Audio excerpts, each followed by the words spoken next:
I'm Leonard Nimoy. The following tale of alien encounters is true, and by true, I mean false.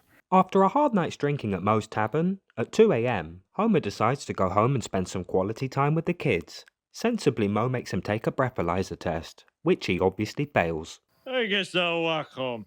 And that walk home is eventful to say the least.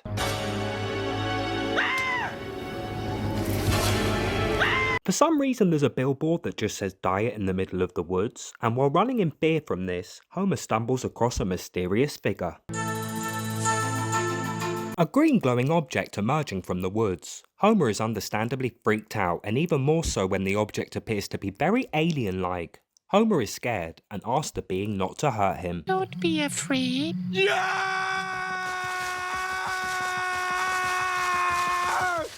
When Homer gets home and wakes up his wife Marge, she doesn't believe his story. It was an alien, Marge. It appeared in front of me and said, "Don't be afraid." You've been drinking. No.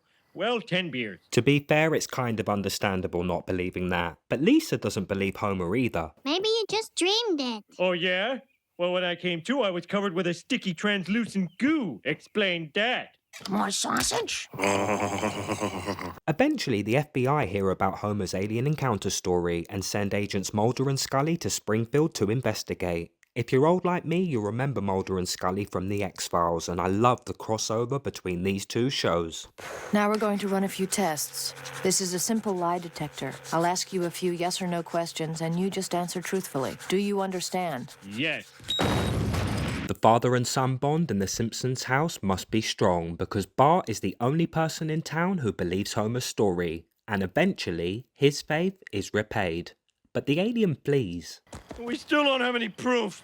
Oh, yes, we do. I got it all on tape. Now that Homer has proof of his alien encounter, the whole town turns up a week later to see it for themselves, although they're sold out of Homer is a dope t-shirt, so I don't think everybody believes him despite the new evidence. However, just like the previous 2 Fridays, the alien shows itself. I bring you love. It's bringing love. Don't let it get away. Break its leg. So was Homer right? Was it an alien? Nah, it was just Mr. Burns. If you want to know how, Season 8, Episode 10. It's a monster! Kill it! Kill it! It's not a monster. It's Mr. Burns. Oh, it's Mr. Burns. Kill it! When the Olympic Committee is deciding a location for the next Olympic Games, all the usual candidates are there. Hokkaido.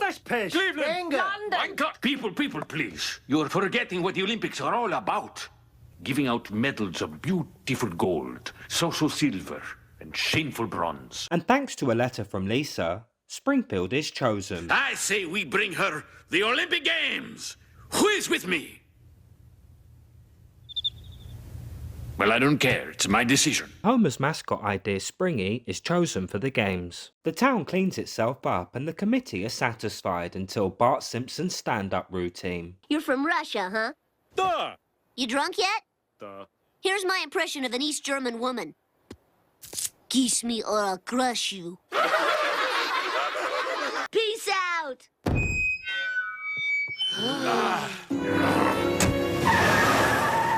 Homer is lumped with thousands of springs. Desperate to get rid of them, Homer decides to go door to door and try and sell them. But he soon finds out that the town is still furious with the Simpson family thanks to Bart and his antics.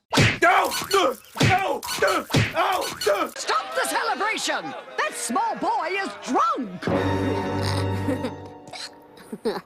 In Season 8, Episode 18, Homer versus the 18th Amendment, which I'll just say is one of my favourite episodes of The Simpsons, definitely in the top 10 episodes of all time. In the episode, Springfield is celebrating St. Patrick's Day and the crowd is extremely rowdy. When the event starts giving away free Duff beer, Bart accidentally ingests a week's worth of alcohol, and as he's a child, he gets drunk in record time. Stop the celebration! That small boy is drunk!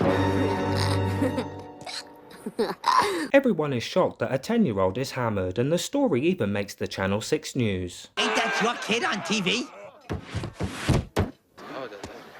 What are you looking at? What are you looking at? The innocent words of a drunken child. The town decides to enforce an old prohibition law, so alcohol is banned in Springfield. Spirituous beverages are hereby prohibited. under penalty of catapult. Springfield enforces prohibition. Alcohol is banned by law. Dateline, Springfield. With prohibition back in force, sobriety's peaceful slumber was shattered by its noisy neighbor, the Speakeasy. Glad you're finally back in business, Mo. Yeah, that was a scary couple of hours. Eventually, the law cracks down and hires Rex Banner to clean up the town, forcing Homer to go underground as the beer baron to provide Springfield with liquor. Here you go, Bond. That'll be $45. $45? Well, this better be the best tasting beer in the world. You got lucky. The Springfield Police Department, being as incompetent as ever, are powerless to stop Homer, so Police Chief Wiggum is fired and the town hire Rex Banner to clean things up. He cracks down but doesn't catch Homer, who does eventually get arrested, but only because he handed himself in to a disgraced Chief Wiggum to make him look good and get him his job back. Marge thinks it was a very nice thing that Homer did for poor Wiggum, but she wants to know what's going to happen to Homer. Oh, probably just a slap on the wrist. And he who shall violate this law shall be punished by catapult. Last time I helped you. Sorry, I thought you'd get a fine, or at most 3-4 years in jail. Homer gets off scot-free when the town discovered the prohibition law was revoked hundreds of years ago. At the end of the episode, Homer makes a toast and drops some knowledge about alcohol. To alcohol, the cause of and solution to all of life's problems. When Moe finds out Homer can take a punch like a pro, he suggests Homer take up amateur boxing. Are you man enough to test every one of your limits? Yes. And are you man enough to throw a punch should the opportunity arise? Yes. And are you man enough to give me a 60% cut? Yes! I'll take it. Woohoo! Moe soon finds out that Homer can take a punch, but he can't throw one. Okay. So the plan is for Homer to take punches until his opponent becomes so tired that Homer can just nudge them over. Who's gonna knock you down? No one.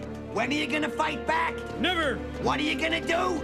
Nothing. That's my boy. This technique raises Homer and Moe far up the amateur ranks, and eventually Homer becomes known as the fighter who can't be knocked down. This reputation gets Homer a heavyweight title shot against Drederick Tatum, Springfield's answer to Mike Tyson. Homer goes on to lose the fight, but in my opinion, just getting there is an impressive achievement. When Bart and Milhouse are discussing Radioactive Man with Comic Book Guy, they tell him they know everything about their favourite superhero, but Comic Book Guy lets them in on something they didn't know. Hollywood is planning a feature film about Radioactive Man.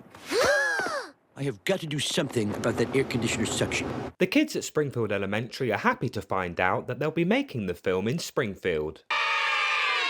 And they will be holding auditions to find a local youngster to play Fallout Boy. Oh, and the air conditioner will be fixed this afternoon. Every boy in Springfield is desperate to get the part of Fallout Boy, and Bart's audition is particularly good. Watch out, Radioactive Man! Congratulations, Bart Simpson. You're our new Fallout Boy. That's what I'd be saying to you if you weren't an inch too short. So Bart doesn't get the part, but his best friend Milhouse does. You'd think Milhouse would be excited about playing Fallout Boy, but he loathes every second. Ever since I became a movie star, I've been miserable. Milhouse ends up running away from the pressure of being a movie star, and when they blow their budget, the Radioactive Man movie is shut down. Springfield cops are on the take, but what do you expect?